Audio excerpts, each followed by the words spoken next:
back, everybody.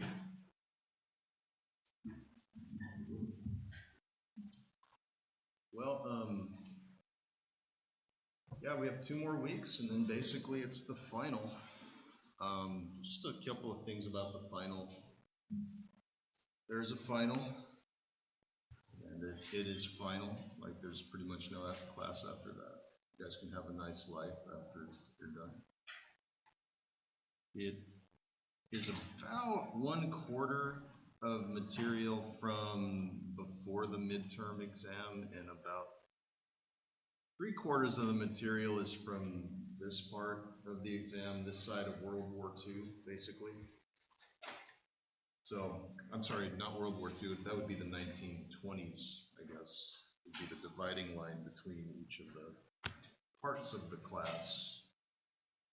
So, anyways, these 2 chapters here are pretty dense stuff. I'm going to just try to make sure that I hit the main points. A little bit later in the class session, I'll just spend some time going over the quiz from last time, and that's pretty much that. So, chapters 31 and 32. Lots of cool stuff going on in this time period. As you guys know, President Nixon had to resign in 1974. And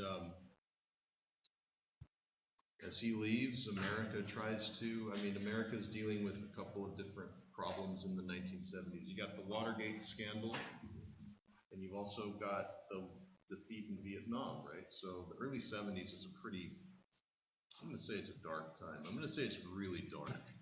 I think living in the 70s would be so bad that you would want to go to a disco ball and just totally just forget your troubles and just have some fun. In the 80s, what we'll see is a kind of a renewed optimism because Ronald Reagan will be elected president. There'll be more on him later. The big idea here is that President Reagan will be a guy who basically tries to appeal to the optimism in America, considering the 70s are so dark in so many ways and depressing and all that kind of stuff. And so President Reagan will try to be the light, we're using religious terms, I guess. Oops, there was Bill Clinton there. Of course, he will come into play in the early 90s. And of course, we'll have George Bush, known as W, or W, whatever you want to call him. We'll definitely do a little bit of him next week, and Barack Obama, of course, too. And this time period is very much a lot of cultural issues going on, the fight for equality, especially with the fight for, well, I guess you could say, in our time, what you see here, this is pertaining mostly to the gay and lesbian community, but of course, social issues have come to the fore very recently, so we'll highlight some of those. And even cultural issues that define our America today have to do with abortion as a result of Roe versus Wade. So it's kind of interesting. This time period from the 70s to now is a time period where there's a lot of different currents of, I guess, thought. And hopefully you guys can hopefully understand all those undercurrents that give America its character. A lot of problems in America, problems that happened in the 80s, 90s, and even now. We have urban decay. I don't know, some people wouldn't call that decay. Some people would say that's pretty cool graffiti. I don't know. Depends on who you are. Police brutality, as we know, with Freddie Gray in Baltimore, that's a big issue now, and always really has been. It's nothing new. Think Rodney King back in 1995. Of course, the threat of terrorism ever present with the World Trade Center towers as you can see here. Definitely talk about that. We'll talk about war and how America is constantly involved in a lot of different wars in Iraq and so on around the globe. Yeah. Corporate crime. I don't know if you guys know who that is. That's a picture of a guy named Kenneth Lay from a company called Enron. Basically, he was a guy that was embezzling lots and lots and lots of funds in the late 90s, early 2000s, a lot of corporate greed. Some people would say corporate greed has led to the recession that we just are now clawing back out of as a country, so probably touch on that a little bit. But there's hope, there's lots of new innovations happening in America. Yeah, well, I don't know if it's an innovation. It's just like, it is my car, it's not the actual car. I do have solar panels too. I'm just saying that, like, there is hope. No, I'm just kidding. Well, and of course, we'll learn about lots of different movements too, especially the Tea Party movement we'll get into probably next week. Priuses are California's best-selling car. We need cars that can produce water, though. That would probably work better. All right. So right after President Nixon resigns, we have Gerald Ford. A little bit about Gerald Ford. Gerald Ford, nicknamed Nice Guy Jerry, Heisman Trophy winner at the University of Michigan. However, funny story about Gerald Ford.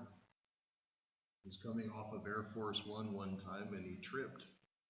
And he rolled down the stairs.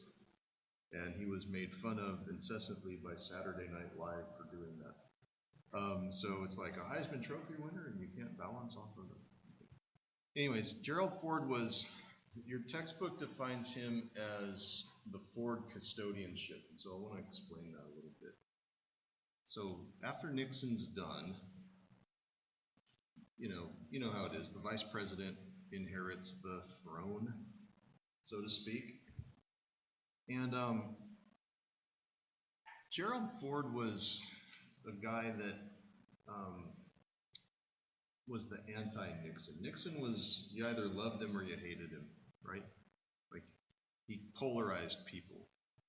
Republicans liked him, Democrats hated him. Gerald Ford had friends on both sides of the aisle in Congress. He was good at being friends with both parties. The unfortunate thing is when you're friends with people, sometimes you can't get a whole lot done. And Gerald Ford, frankly, was a very ineffective president when you add up, when you compare him to what Nixon had done. Now, what did Nixon do? The Watergate scandal. Let's forget that part, okay? Just forget Watergate. Just forget there was a scandal. If there was no scandal, President Nixon would have done some really good stuff. I mean, he created an environmental protection agency which protects the environment and monitors pollution. He created a Clean Air Act to monitor particulates in the air. Well, not he himself, but you know what I mean. Like, he signed it into law. Clean Water Act to monitor water issues in our states and cities. Gerald Ford coming in after Nixon is, resigning. I think a lot of people had some high hopes that, okay, somebody that's a little bit more likable can maybe take the country into a different direction and maybe make people feel good about America. Because remember, we have a twin crisis, right? You've got Vietnam and you've got the Watergate scandal. Both of those things together are like torpedoes. And America's like a big ship, and those torpedoes have sunk the ship. I mean, confidence in government after Watergate goes to an all-time low. I mean, which is like, duh. Of course it's going to go to an all-time low. People are very distrustful of their politicians after a scandal such as that. So you got Ford coming in, and one of the first things that he does, very controversial, is right up here on the screen. He pardons President Nixon. Does anyone know what pardon means? Yeah, what is it?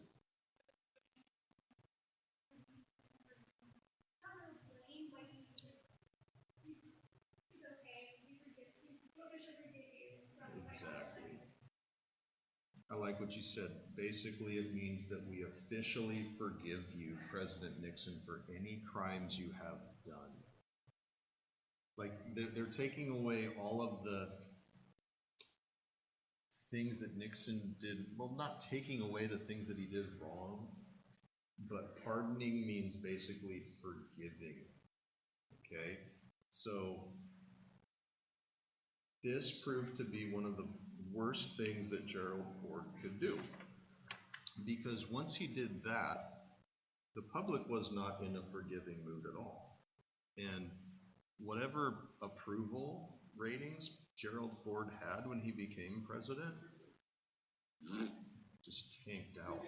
And really that hindered his ability to, I think, work with members of Congress. And I think just he lost a lot of credibility with the American people. I think they were looking for somebody that would be, not a link to the past, but somebody to take us maybe into the future, at least until there's another election. So he took a lot of heat for that. Other things that really hurt Ford's presidency were just the fact that we had a continuing and persistent energy crisis in the 1970s. I might have talked about this a little bit before, but in the 70s you have this issue called stagflation. It was one of your quiz questions. Stagflation basically means high inflation, high unemployment.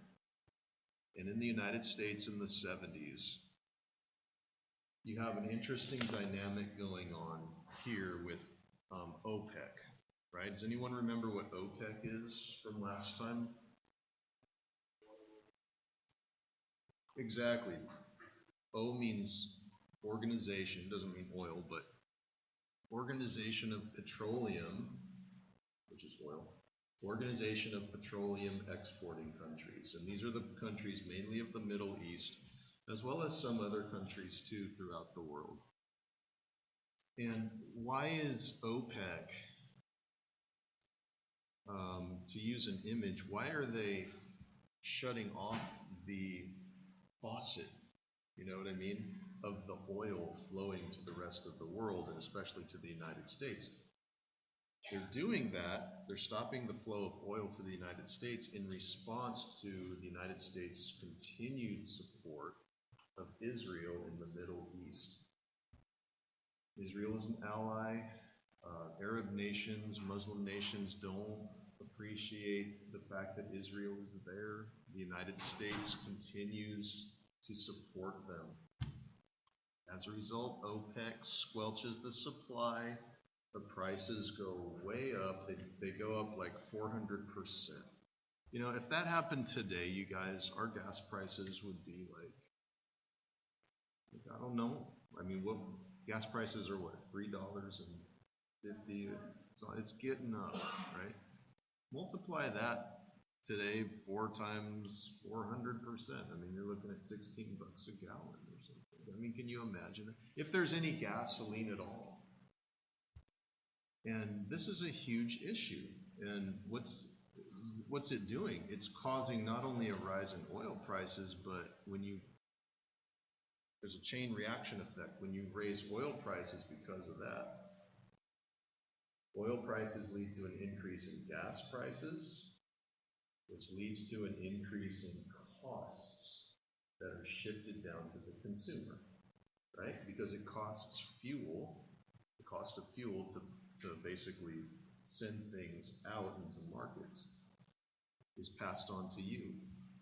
And so what we're starting to see in the early 70s is inflation, rise in prices as a result of the rise in oil prices. That's why you guys need to monitor. I don't know if you need to do this, but I do it on a daily basis. I always check the price of oil because, like you, I have a car and I will afford driving my car, even my Prius, which is like awesome.